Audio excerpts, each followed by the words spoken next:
A estas alturas del año ya estamos por finalizar el estudio de este tercer trimestre, el estudio de esta lección del libro de Efesios. Haciendo la paz titula la lección treceava de nuestro estudio. No es la última, pues este trimestre vamos a estudiar 14 lecciones. En este video voy a presentar el comentario de la lección que estamos estudiando esta semana. Ya días anteriores he publicado el bosquejo de la misma lección, que ustedes la pueden encontrar, un breve resumen con puntos principales, objetivos del estudio de este tema. Vamos a desarrollar entonces el comentario de esta lección y queridos amigos, a cada uno de ustedes les extiendo una cordial bienvenida a este comentario en el cual vamos a reforzar el estudio, el bosquejo que ya hemos hecho con citas del espíritu de profecía. Entonces comencemos recordando el texto central de toda esta semana. Haciendo la paz titula la lección y en Efesios 6 Pablo escribe esto, sobre todo dice, tomen el escudo de la fe, con el que pueden apagar los dardos encendidos del maligno, tomen el yelmo de la salvación y la espada del Espíritu, que es la palabra de Dios. Haciendo la paz, pero no olvidando que estamos en medio de un conflicto, y por ello el apóstol Pablo nos indica, ármense, prepárense, y resaltamos aquí el hecho de tomar el escudo de la fe. La lección de esta semana ha detallado las diferentes partes de la armadura de Dios que encontramos en este capítulo. Pero vamos a recordar antes lo siguiente. En el libro Primeros Escritos, en la página 191, Elena de White advierte lo siguiente. Después que Cristo ascendió al cielo, en otras palabras, cuando ya el enemigo sabía que estaba derrotado y condenado, sostuvo una reunión con sus ángeles y con acerbo odio contra el gobierno de Dios, le dijo a sus demonios que si bien él retenía su poder y autoridad en la tierra, tenemos que duplicar los esfuerzos contra los discípulos de Jesús. Querido amigo, un punto que tienes que comprender, tener claro, es que estamos en una guerra. El conflicto es real. La lucha contra el enemigo es real. Tú tienes un enemigo mucho más poderoso de lo que puedas imaginar. La iglesia, tu familia, está enfrentando a un poderoso enemigo que está desplegando toda su capacidad. Y si aún no ha mostrado la crueldad que hay en su corazón, es porque el Señor en su gran misericordia aún está cuidando la tierra. El conflicto es real, creamos o no creamos en esto. El conflicto es real. Sigamos leyendo. No habían prevalecido contra Cristo, pero de ser posible, tenemos que vencer a sus discípulos. Este conflicto es real, pero el enemigo no puede vencer a Cristo. No pudo. Lo intentó en el cielo, lo intentó en la tierra, a través de Herodes cuando mandó a matar a los niños en el desierto y finalmente en la cruz, pero no pudo vencer a Cristo. En consecuencia es un enemigo derrotado. Pero recuerda, es más poderoso que tú, es más poderoso que yo, y a nosotros sí nos puede vencer. Y está en ese afán. En cada generación estos deberían procurar engañar a quienes creyeran en Jesús. Les dijo Satanás a sus ángeles que Jesús había conferido a sus discípulos la potestad de reprenderlos, expulsarlos y de sanar a cuantos afligieran. Si la iglesia está avanzando, si hemos sido testigos de milagros o de repente hemos sido activos en esos milagros, no es porque en nosotros haya un poder especial, es porque Dios simplemente obra a través de nosotros. Y el que hace todo esto es Dios. Y eso lo sabe muy bien el enemigo. Por eso le dijo a sus ángeles, tenemos que atacar, tenemos que ser crueles, despiadados, tenemos que duplicar esfuerzos. Entonces los ángeles de Satanás salieron como leones rugientes a procurar la destrucción de los seguidores de Jesús. Te vuelvo a repetir, apreciado amigo, estamos en un conflicto, estamos en una lucha, pero también tomemos atención a lo que está escrito en el deseado de todas las gentes. Habrán de contender con fuerzas sobrenaturales. No olvides, tu guerra, tu lucha, tu verdadero enemigo no es alguien de carne y sangre, de huesos y músculos. Si estás teniendo problemas con algún familiar, si estás teniendo dificultades en tu trabajo, hay conflictos en el hogar, que no se te meta a la cabeza que esa persona es tu enemigo, que tu jefe o tus empleados son tus enemigos, que tu vecino, que tu hermano, en fin, que otro ser humano es tu enemigo. No, querido amigo, querido hermano. Tu enemigo es alguien sobrenatural, mucho más poderoso. Por eso, volvamos a leer desde el inicio, habrán de contender con fuerzas sobrenaturales, pero se les asegura una ayuda sobrenatural. Dios no te deja solo en este conflicto. Dios no nos dice, mira, hay un enemigo, así es que esfuérzate, haz ejercicio, ejercítate, prepárate, capacita tu mente, lee, sal a correr, prepárate y vénselo. Dios no nos dice eso. Lo que Dios nos dice, mira, tu enemigo es sobrenatural, tranquilo. Te voy a dar ayuda sobrenatural. Lo que Dios hace en nuestra vida no es lógico, lo que Dios hace en nuestra vida no es coherente, lo que Dios hace en nuestra vida no es normal. Lo que Dios hace en nosotros es algo sobrenatural y ese mismo poder es el que venció al enemigo. Todos los seres celestiales están en este ejército. ¿Esto acaso no es confortante? ¿Esto acaso no es alentador? ¿Que estamos en un conflicto? Sí. Y que en ese conflicto hay un ejército de ángeles que están dispuestos a ayudarte. Y hay más que ángeles en las filas. O sea, no solo están los ángeles. Hay algo más o hay alguien más. El Espíritu Santo, el representante del capitán de las huestes del Señor, ha bajado a dirigir la batalla. ¡Qué gran promesa! Miren, esta parte es relevante. Si ustedes desean estas diapositivas, por favor, escriban para poder publicarlas y las puedan compartir. Pero esta cita debe ser motivadora, esta cita debe ser alentadora y con una gran esperanza, porque no solo Dios envió a los ángeles, sino que vino Dios en la persona del Espíritu Santo a dirigir esta lucha. Tú no estás solo, querido amigo. Todos enfrentamos luchas, todos enfrentamos batallas, hemos caído de rodillas, hemos llorado o estamos llorando, estamos en una encrucijada. Y Dios nos dice, hijito, tú no estás solo, tú no estás batallando solo, tú estás con mis ángeles y el Espíritu Santo dirige esta batalla. Nuestras fuerzas o nuestras flaquezas, perdón, pueden ser muchas y graves nuestros pecados y errores. Pero la gracia de Dios es para todos los que contritos la pidan. ¡Qué tremendo amor de Dios! ¡Qué gran amor de Dios!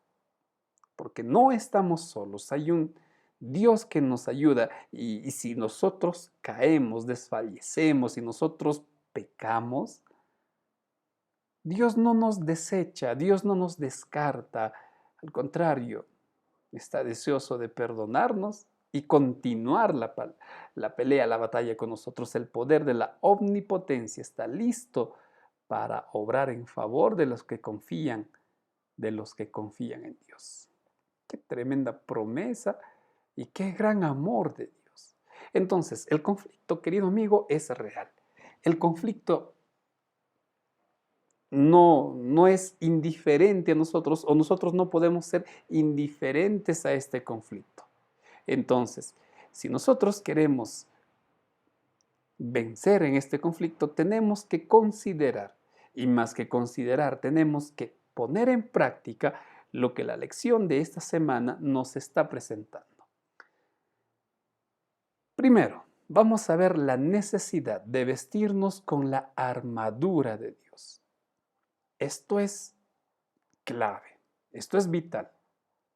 No intentes iniciar tu día sin haberte vestido de la armadura de Dios.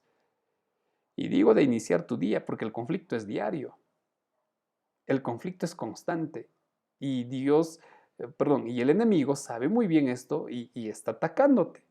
Por eso es importante que todos los días y en todo momento nosotros estemos con la armadura de Dios.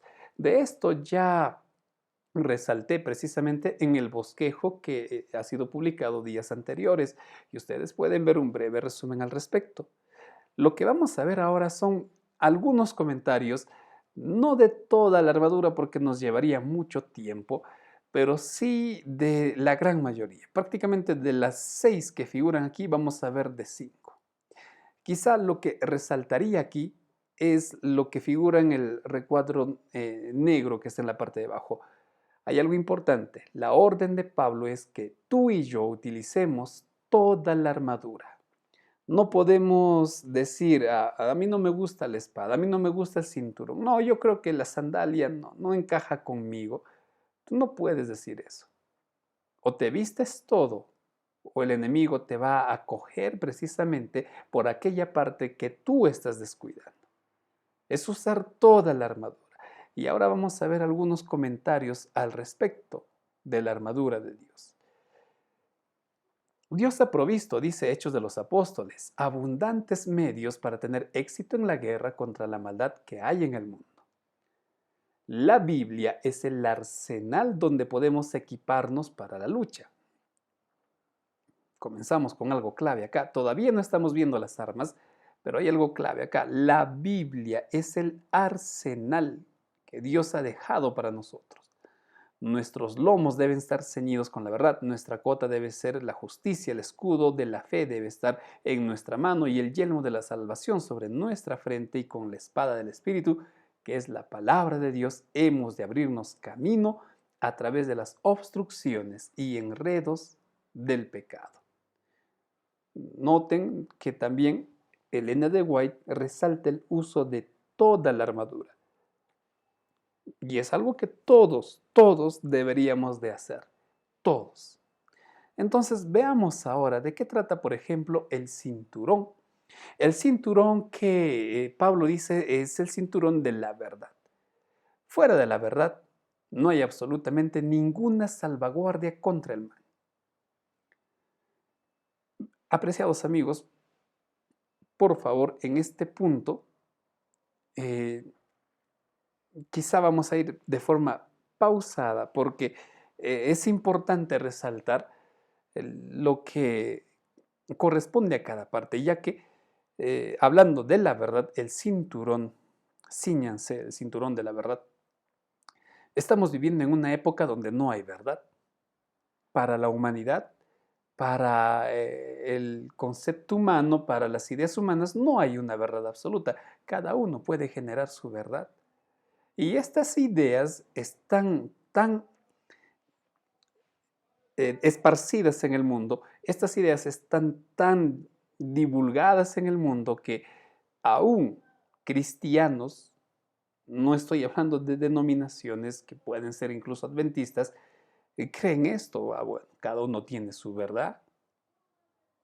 Pero esto es mentira.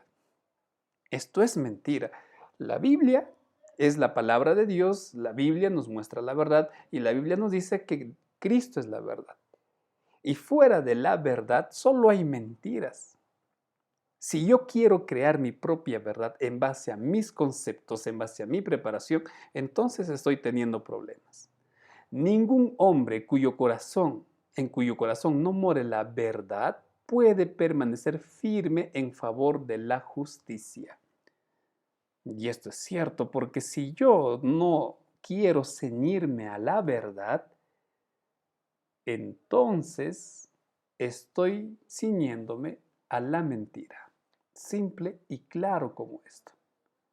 Si yo no me estoy sujetando a la verdad, entonces me estoy sujetando a la mentira.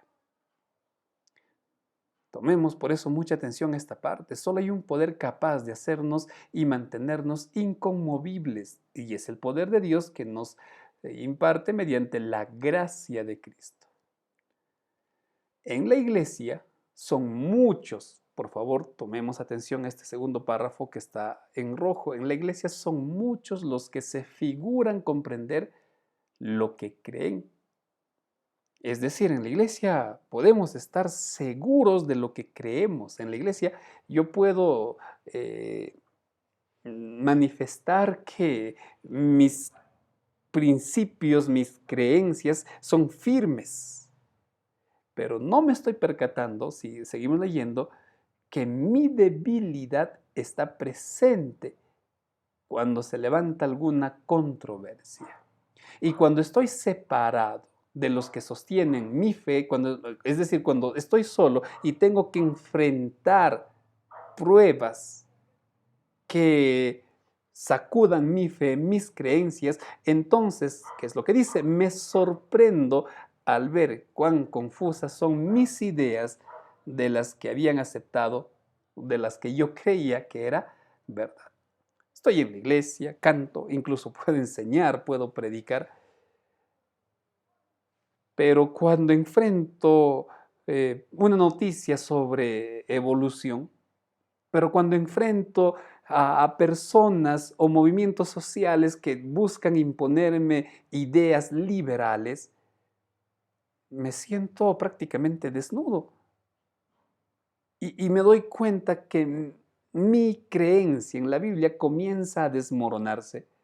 Y voy aceptando, hoy parece que lo que este está hablando es cierto. Parece que lo que este está enseñando es cierto. Y es por eso que no nos sorprende que muchos que alguna vez han estado en nuestras filas terminan abandonando nuestra iglesia porque se dejaron llevar simplemente por enseñanzas que aparentemente eran firmes. O también de grupos de disidentes que lamentablemente arrastran y arrastran a miembros de iglesia que no leen su Biblia, que no estudian su Biblia, y cuando se presentan con enseñanzas sensacionalistas o atacando a la iglesia, a la administración, dicen, uy, este sí habla la verdad, la iglesia no predica, estos sí dicen la verdad, estos no tienen miedo, y son arrastrados por estos señores. Es importante que nosotros comprendamos que solo hay una verdad y esa verdad está en la palabra de Dios. El Señor nos invita a todos los que creen en su palabra a que despertemos. Eso es lo que el Señor nos invita. La lección decía algo interesante sobre el cinturón, ya que para el soldado que se colocaba toda la armadura, el cinturón era la parte que permitía que el resto de la armadura se mantenga en su lugar. Y la verdad precisamente es lo que hace posible que el resto esté en su lugar. ¿Y cómo sé que es la verdad? Pues lee la Biblia, estudia. Por eso es importante que tú tengas tu lección. Y no te confíes únicamente en lo digital. Suscríbete. Compra tu lección, invierte, compra tu Biblia, compra libros que te ayuden a profundizar en el estudio de la palabra de Dios. Pasemos a ver otra parte de la armadura, la coraza de justicia, dice el apóstol Pablo, revestíos de esa justicia, justicia divinamente protegida. Maravillosa gracia de Dios es el libro en la página 31. Revístanse de la coraza de justicia, una coraza que todos tenemos el privilegio de usar y protegerá nuestra vida espiritual. La coraza de justicia. Esta cita es preciosa. Todos los que se hayan revestido del manto de la justicia de Cristo subsistirán delante de Él como escogidos, fieles y veraces. ¿Y por qué es esto posible? Recordemos algo, ninguno de nosotros con nuestra propia justicia podemos estar delante de Dios. Isaías dice que nuestra justicia vienen a ser como trapos de inmundicia.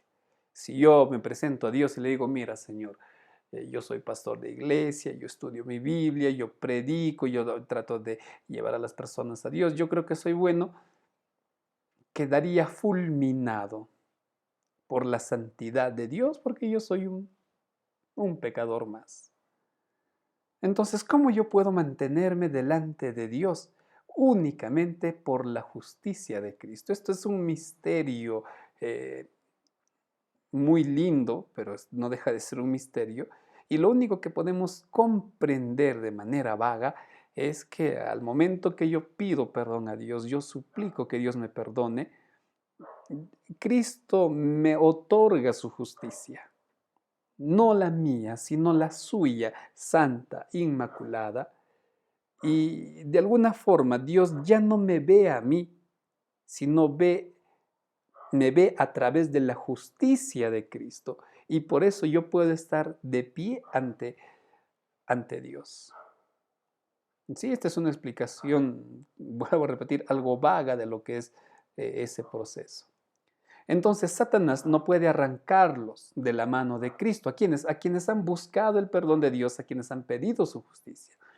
Dios no dejará que una sola alma que con arrepentimiento y fe haya pedido su protección caiga bajo el poder del enemigo.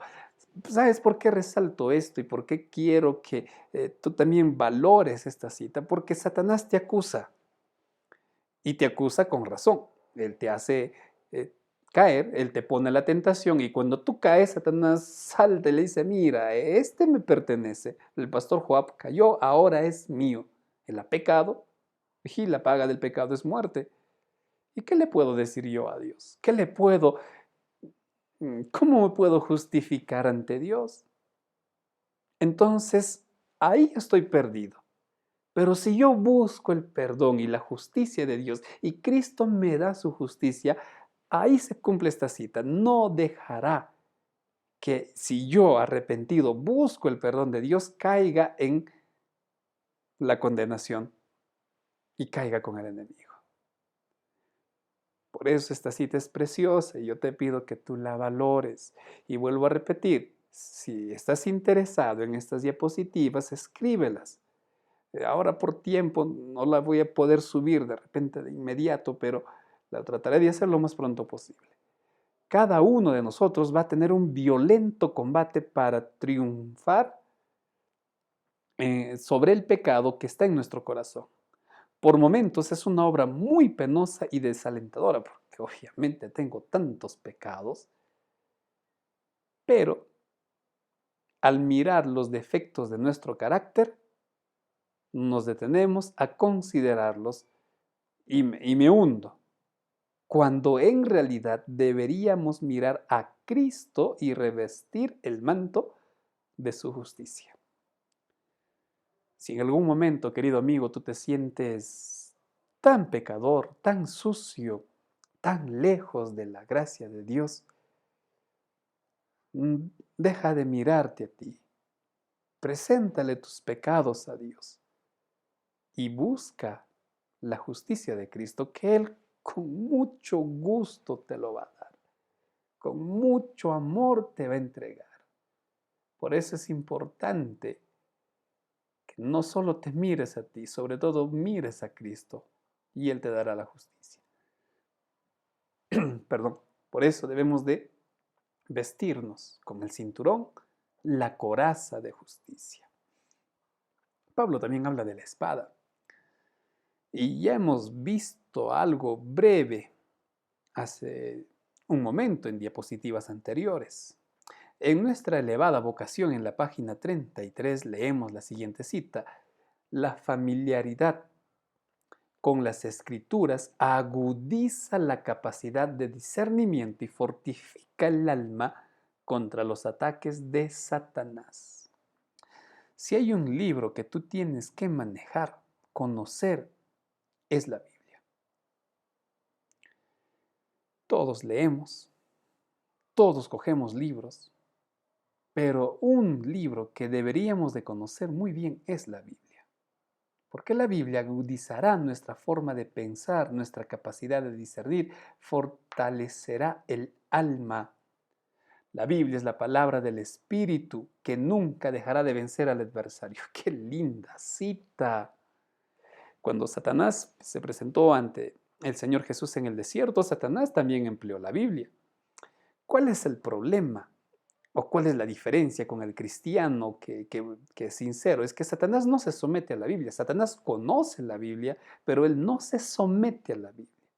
Mientras que Cristo también conocía la Biblia y él sí se sometía a la Biblia.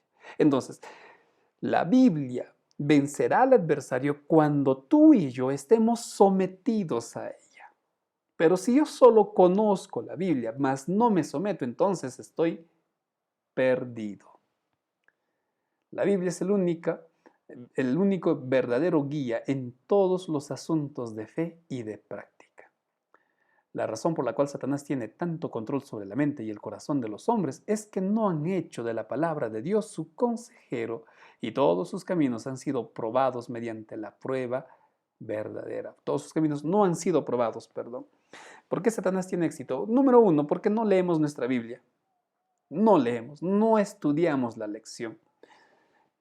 A veces llegamos a algunas iglesias, visitamos a las iglesias y nos dicen, pastor, queremos saber profecías. ¿Por qué no nos enseñan profecías? O la iglesia ya no enseña profecías. La lección del trimestre pasado, ¿de qué habló? Libro de Apocalipsis, mensaje de los ángeles, los tres ángeles. ¿Cómo que nos enseña profecías? Es que no estudiamos nuestra lección. Entonces, ¿por qué Satanás tiene éxito sobre nosotros? Porque no estudiamos nuestra Biblia. Y número dos, porque si la estudiamos, no obedecemos, no ponemos en práctica. Estudiamos para enseñar, estudiamos para decir que hemos estudiado, estudiamos para saber, mas no estudiamos para ser transformados por el poder de Dios. La Biblia nos mostrará el curso que debemos seguir para llegar a ser los herederos de la gloria. El curso que debemos seguir. Tenemos que someternos, tenemos que obedecer, tenemos que practicar lo que dice la palabra de Dios. Entonces, ¿qué estamos viendo hasta aquí? El cinturón, hemos visto la coraza, ahora vemos la espada. Pasemos a ver el escudo de la fe. Parte fundamental de la armadura. Recordemos que cuando Pablo escribió esta cita, él estaba usando la figura de un soldado romano. Y el ejército romano tuvo años, siglos prácticamente de éxito, en gran parte por la armadura que ellos tenían. Recordemos que el Imperio Romano viene desde el siglo II antes de Cristo y se fue prácticamente hasta el siglo V después de Cristo. Entonces estamos hablando de un imperio que tuvo presencia por medio milenio y gran parte del éxito de su ejército se debió a su armadura y obviamente el escudo. Entonces Pablo utiliza esa figura para que nosotros también comprendamos que solo bien armados podemos tener éxito en este conflicto. Primeros Escritos dice lo siguiente: pregunté al ángel, ¿por qué no había más fe y poder? Y éste le respondió, sueltan demasiado pronto el brazo del Señor. Estamos en la iglesia, decimos, amén, qué bonito, uy, qué lindo mensaje, sí, tiene razón, pero cuando salgo de la iglesia, ya suelto el brazo de Dios. En lugar de estar sujetado al brazo de Dios y decirle, Señor, vamos a casa, con nuestra actitud, con nuestras palabras, nuestros pensamientos, le decimos, bueno, Señor, nos vemos más tarde, tú te quedas en la iglesia, tú te quedas en el templo, yo me voy a mi casa. ¿Cómo es eso posible, pastor? O, a ver, un ejemplo práctico al respecto. Es que salgo de la iglesia y en lugar de reflexionar sobre el mensaje, en lugar de decir, bueno, vamos a hacer obra misionera, ¿qué tiene, qué hay para hacer? Comienzo a hablar de temas que son de este mundo, con preocupaciones terrenales, y es porque ya solté la mano de Dios. A veces cometemos el error de ir a la iglesia, salir de la iglesia y me voy a un restaurante.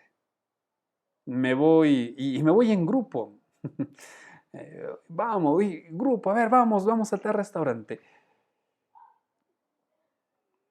¿Cómo yo le predicaría al dueño del restaurante del sábado si yo le consumo? ¿Será que estoy sujetado a la mano de Dios? No, no estoy sujetado a la mano de Dios. Porque estoy haciendo pecar. Y yo estoy pecando en sábado porque estoy comprando en sábado. En otros casos, cogemos un carro para ir a la iglesia. ¿A dónde asistes? Yo asisto a la iglesia que, no sé, vamos a imaginar en Lima, ¿no? Aquí en Perú. Vivo por Villa El Salvador y mi iglesia está en el centro de Lima.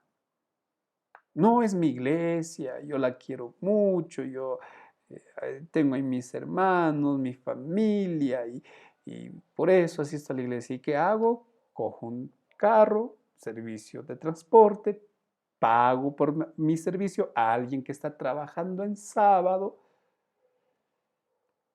¿Cómo yo puedo decir que estoy sujetado de la mano de Dios cuando hago eso? Y entonces, ¿qué hago, pastor? ¿No voy a la iglesia? No, funda una iglesia donde vives, asiste a la iglesia que está cerca, apoya esa iglesia, comprométete con esa iglesia y deja de pecar y hacer pecar en sábado. Bueno, son algunos ejemplos, la lección no es del sábado, pero son algunos ejemplos para entender que tan rápido suelto la mano de Dios. Asedie en el trono, volviendo al punto del escudo, asedien el trono con peticiones, persistan en ellas con fe firme. Las promesas son seguras, crean que van a recibir lo que pidáis y lo recibiréis. Vi que habíamos dudado de las promesas y ofendido al Salvador con nuestra falta de fe. El ángel le sigue diciendo, cíñete la armadura y sobre todo toma el escudo de la fe que guardará tu corazón, tu vida, de los dardos de fuego que lanza el enemigo. Si se dan cuenta, aquí está hablando también de la oración. De la oración vamos a ver más adelante, pero los dos van de la mano. Yo no puedo orar a Dios sin tener fe. Y yo no puedo decir que tengo fe cuando no oro. Los dos van de la mano, pero hablando aquí de la fe, lo que nos pide es crean que Dios sí cumple su palabra, crean que Dios sí te cuida, cree que Dios sí te protege. La lección al respecto del escudo tomaba tomaba un pasaje de Génesis cuando Dios le dice a Abraham, esto está en Génesis 15:1, yo soy tu escudo, yo soy tu galardón. En el Salmos 3 también dice el Señor, o se le dice a Dios, mas tú, Señor, eres escudo alrededor de mí. Cuando tú confías en Dios, tú estás dejando que Dios pelee tus luchas, tú estás dejando que Dios marche delante de ti. Lo mismo le dijo Moisés a Dios cuando el pueblo había pecado y Moisés le pide al Señor, Señor, yo no voy a dirigir a este pueblo porque yo no puedo, Señor, yo lo voy a hacer mal. Tú tienes que ir delante de mí, tú tienes que marchar conmigo, Señor. Ahí yo puedo tener la seguridad de que algo haré bien, pero mientras tú no marches conmigo, Señor, yo no puedo. Eso es confiar en Dios.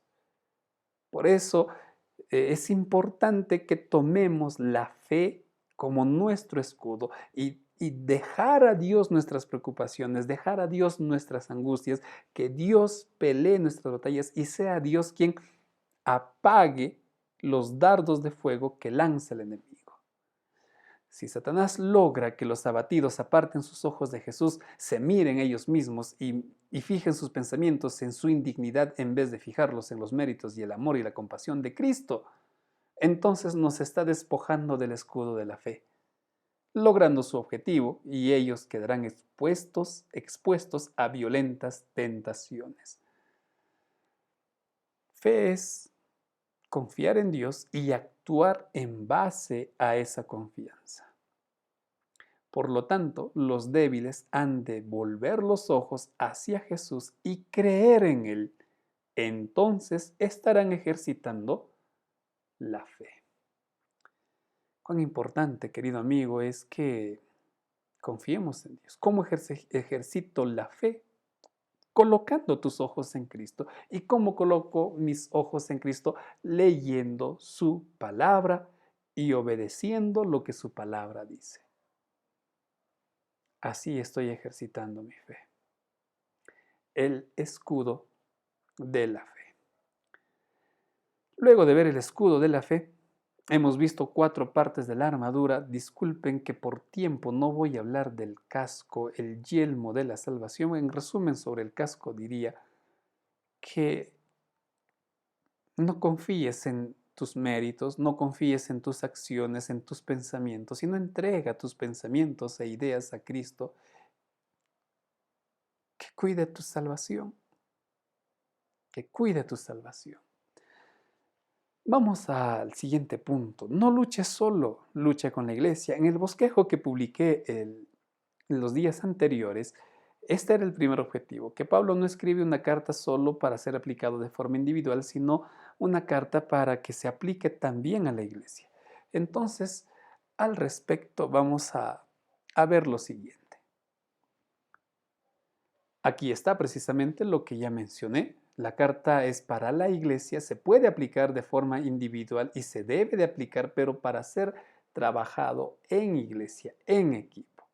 Entonces, hablando al respecto, Testimonio para las Iglesias en el tomo 5 dice esto: aunque solamente hay pocos oficiales, se necesitan muchos soldados para formar la tropa del ejército con todo éxito. El éxito depende de la fidelidad de cada soldado individual. La cobardía o traición de un solo hombre puede ocasionar el desastre de todo el ejército. Es decir, la armadura que describe Pablo debe ser puesta de forma individual, cada uno. Cada uno de nosotros nos colocamos la armadura. Pero la lucha, querido amigo, también es grupal. Por eso dice bien claro, se necesitan muchos soldados para formar la tropa del ejército. El éxito depende de la fidelidad de cada soldado y del trabajo en conjunto. La cobardía o traición de un solo hombre puede ocasionar el desastre de todo el ejército. El ejemplo de Acán, cuando conquistan Jericó y luego quieren conquistar Jai, Acán peca, su familia peca y trajeron desgracia al ejército. O el caso de Jonás, quien por su actitud estaba llevando al naufragio a toda una nave, condenando a muerte a los marineros. Entonces, yo tengo que cuidar mi vida espiritual de forma individual, sí, pero también tengo que trabajar en equipo. Tengo que colaborar, tengo que involucrarme en la iglesia. Y no puedo pensar que, no, mi pecado no afecta a nadie. No, mi pecado va a afectar. Mi pecado va a afectar al resto. Ahora, esto también deja claro algo. Si yo pienso por alguna razón que no es necesario ir a la iglesia, que solo yo puedo servir a Dios, tengo problemas. Estoy teniendo problemas. No es correcta esa la forma de pensar. Yo tengo que ir a la iglesia porque yo necesito de la iglesia. Hay una gran labor que cada uno de nosotros individualmente debe hacer si es que estamos dispuestos a pelear la buena batalla de la fe. Están en juego los intereses eternos. Hay que vestirse de toda la armadura de justicia, hay que resistir al diablo y tenemos la segura promesa de que huirá de nosotros. La iglesia debe llevar a cabo un combate agresivo, hacer conquistas para Cristo y rescatar las almas del poder del enemigo.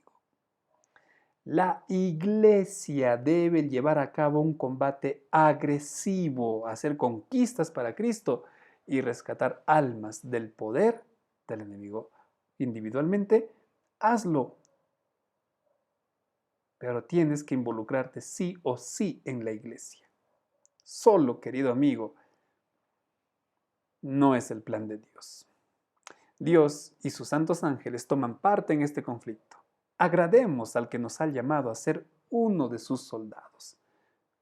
El ejército, como decía la lección, el éxito de las guerras, el éxito de estos combates se debía a que trabajaban en equipo. Y en la iglesia es algo muy parecido. El éxito obviamente depende de nuestra entrega a Dios, pero tenemos que trabajar en iglesia, en equipo, en hermandad, en fraternidad. Solos, no, querido amigo, solos, no. Es un grave error. Entonces, no luches solo. Lucha con Cristo, pero entrégate a la iglesia. Pasemos a ver el último punto de nuestro estudio. Oremos y llevemos paz. Quizá a algunos les ha sorprendido por qué Pablo no colocó la oración como parte de la armadura. Miren, Pablo no es que dice, miren, sí o sí la espada es la Biblia y el escudo es la fe y le da una parte mística a la armadura del soldado. No, Pablo simplemente utilizó la metáfora de que solo con la protección espiritual nosotros podemos vencer. Y la oración forma parte de ello. Explicaba la lección que en aquellos tiempos los soldados se encomendaban a sus dioses, se ponían la armadura y se encomendaban a sus dioses respectivos. Entonces lo mismo nosotros tenemos que hacer, pero nosotros sí nos encomendamos al verdadero Dios. Es por ello que la oración es parte fundamental. También ya se habló, esta gráfica ustedes la van a encontrar en el bosquejo de la lección, pero sobre la oración cada día con Dios nos dice esto. Oremos y velemos, no sea que Satanás aparezca de repente y nos induzca a olvidar nuestra necesidad de hacerlo. Nuestra seguridad depende del estado de nuestro corazón. Dios nos ayude a estar en guardia. De lo contrario, ciertamente perderemos el cielo. El apartarnos un poquito, miren, vamos a resaltar lo último, estemos en guardia, porque si yo me aparto un poquito de lo que es correcto, las pequeñas complacencias que parecen sin importancia en el momento, Satanás las usará para conducirnos por un sendero que nos separará de la justicia y de Dios. Si yo no estoy en guardia, si yo me estoy complaciendo un poquito, y acá quiero resaltar esto, ¿por qué no oramos mucho? Es que cansa, es que no tengo costumbre, es que me da sueño. ¿A quién estoy complaciendo? Me estoy complaciendo egoístamente a mí. Y Satanás aprovecha eso. Satanás aprovecha esa oportunidad y ¿qué es lo que hace? Comienza a separarnos del sendero correcto. ¿Por qué los discípulos de Cristo no soportaron el arresto de Jesús? Porque se complacieron a ellos y oraban dormían mientras deberían de orar. Disculpen el cansancio, me parece que me está molestando, pero ¿qué hicieron los discípulos? Se complacieron su sueño, complacieron a su cansancio. Es más, de repente dijeron, estamos tan cansados, Señor, un ratito déjanos dormir. Dejaron de estar en guardia, se descuidaron, Satanás los apartó y sabemos lo que pasó. Tenemos que velar en oración. El estudio de la Biblia es importante, pero la oración también es la otra parte. Recuerda que tú escuchas la voz de Dios a través de la Biblia y tú aprendes a confiar más en Dios, tú aprendes a tener amistad, intimidad, confianza en Dios a través de la oración. Tenemos que orar de rodillas, tenemos que orar cuando vamos a dormir, a levantarnos, pero también cuando estás haciendo tus quehaceres, ora, querido amigo, no dejes de orar. Oremos, esta parte es vital para cada uno de nosotros. En palabras de vida del gran maestro, perdón, es página 111 y 112. Elena de Güey escribe que nuestras oraciones han de ser tan fervorosas y persistentes como lo fue la del amigo necesitado que pidió pan a medianoche. Cuanto más fervorosa y constante oremos, tanto más íntima será nuestra unión espiritual con Cristo. En esta parábola, el amigo que busca pan en su otro amigo y consigue el pan a pura insistencia, causando incomodidad del amigo. En el caso de Dios, Él nunca se va a incomodar que tú a cada rato lo busques. Él nunca se va a incomodar que a medianoche, a la 1, te pases horas con Él. Nunca se va a incomodar. El propósito de esa parábola es: insiste, ora, ora y ora. Cuanto más ferviente sea nuestra oración, más íntima será nuestra unión con Cristo. Ese es el propósito de la oración. El propósito de la oración no es informar a Dios. El propósito de la oración es que desarrolles esa intimidad con Cristo. Recibiremos bendiciones acrecentadas porque tenemos una fe acrecentada. ¿Por qué? Porque en la oración desarrollé esa fe. Nuestra parte consiste en orar y creer, velando, orando, velando, cooperando con el Dios que oye las oraciones. Recuerda que coadjutores somos de Dios o coayudadores somos de Dios. Tenemos que orar. Vamos a ir al trabajo, vamos a ir a los estudios, vamos orando porque estamos en guerra contra el enemigo. Ahora, la lección decía haciendo la paz. Estás con tu armadura, has orado, has estudiado, te has entregado a Dios. Es momento de llevar la paz. El Evangelio es un mensaje de paz. El cristiano o el cristianismo es un sistema que, de ser percibido o recibido y practicado, derramaría paz, armonía y dicha por toda la tierra. La religión de Cristo unirá en estrecha fraternidad a todos los que acepten sus enseñanzas. Los planes humanos para la purificación y elevación de los individuos o de la sociedad no lograrán la paz.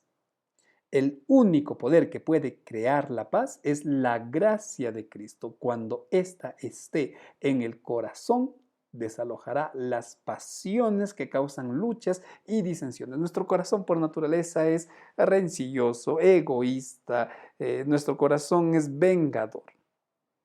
Por eso, humanamente no se puede tener paz.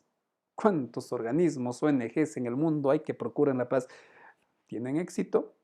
Tienen un éxito momentáneo, un éxito fugaz, pero luego volvemos a lo mismo. Si en nuestra propia familia muchas veces no hay paz, o cuántos hogares tú conoces de hermanos que se odian, hermanos de sangre.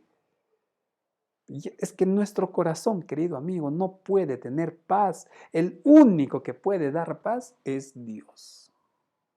El único. Por eso los hombres que andan con Cristo y trabajan con Dios deben expresar paz. Para esas almas el reino de Dios ya empezó. El Señor viene pronto, pero ya estamos viviendo en paz. ¿Qué decía la parte inicial?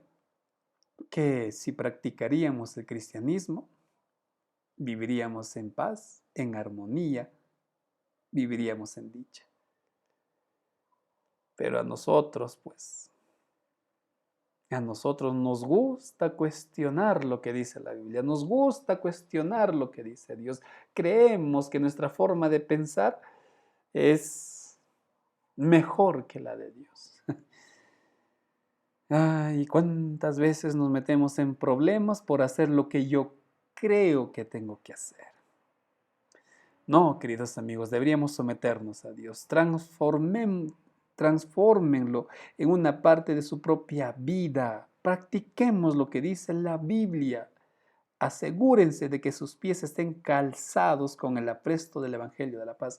Pablo Para esto citaba lo que está en Isaías: cuán hermosos son los pies de los que traen la paz. Es hermoso ver bajar de las montañas, dice Isaías 52:7, los pies que traen alegres nuevas. Es hermoso ver aquellos pies que traen paz, que traen buenas del bien, que publican salvación.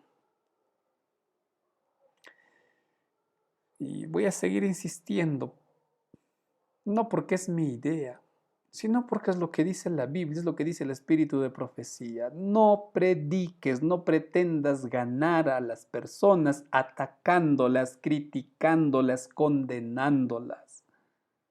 No pretendas eso. Hace semanas atrás alguien por ahí publicó o cuestionó diciendo que no, que Elías, que Juan el Bautista no predicaban así, prácticamente ellos eran fieros con los pecadores. Ellos decían la verdad, no importa si se ofendían o no se ofendían, ellos decían, no, queridos amigos, no.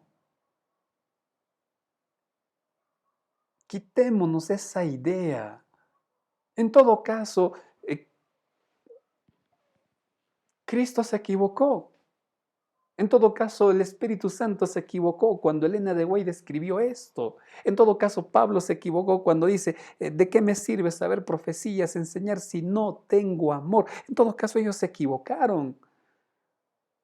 No, querido amigo, lo único que hago al publicar, al atacar, al burlarme de creencias y todo eso, lo único que hago es crearme enemigos absurdamente, alejarlos de la verdad. Estoy siendo un cristiano que repele a los que buscan a Dios. No estoy convencido. Lo siento. No es mi palabra, es lo que está escrito. El que está calzado, dice el evangelismo, con el apresto del evangelio de paz, andará como Cristo anduvo.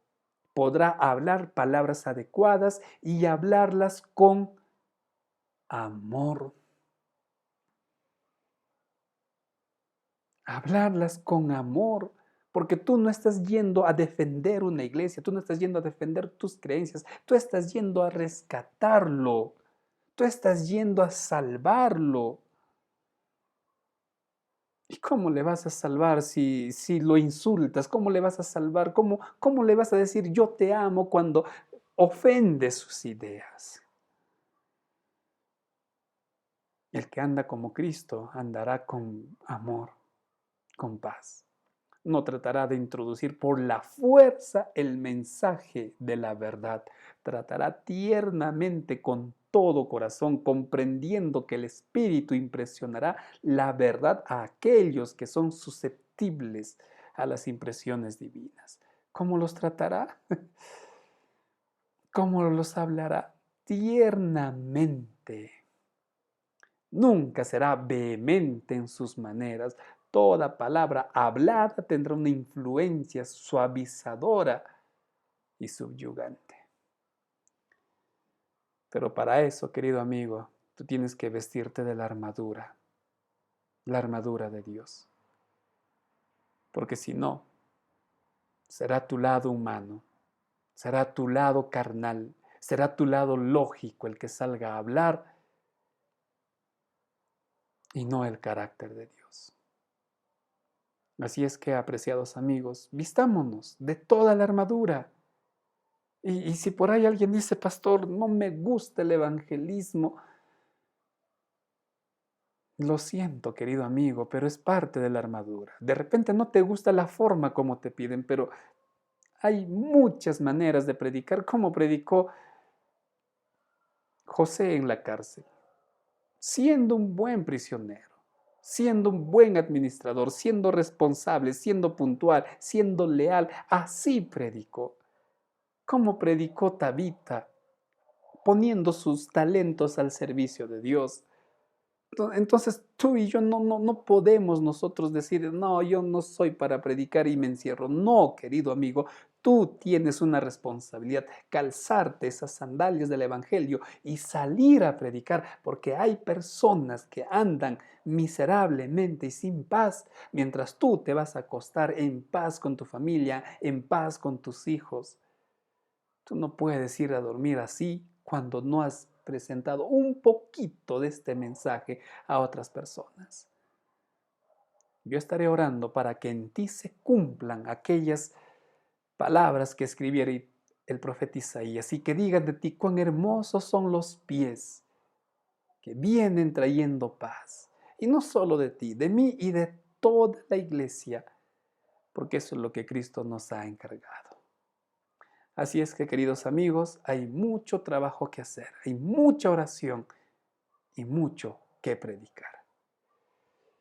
Gracias por acompañarme en el comentario de esta lección. Pero también quisiera agradecer, apreciados amigos, apreciados hermanos, por su comprensión, por su paciencia y por los mensajes que dejaron en cuanto a una publicación que compartí días anteriores. Muchas gracias por ese cariño, muchas gracias por el aprecio, muchas gracias por sus oraciones. Mi esposa y yo nos sentimos muy valorados por ustedes. Que Dios los bendiga. Gracias por el cariño que también manifestaron a nuestra bebé. Muchas gracias.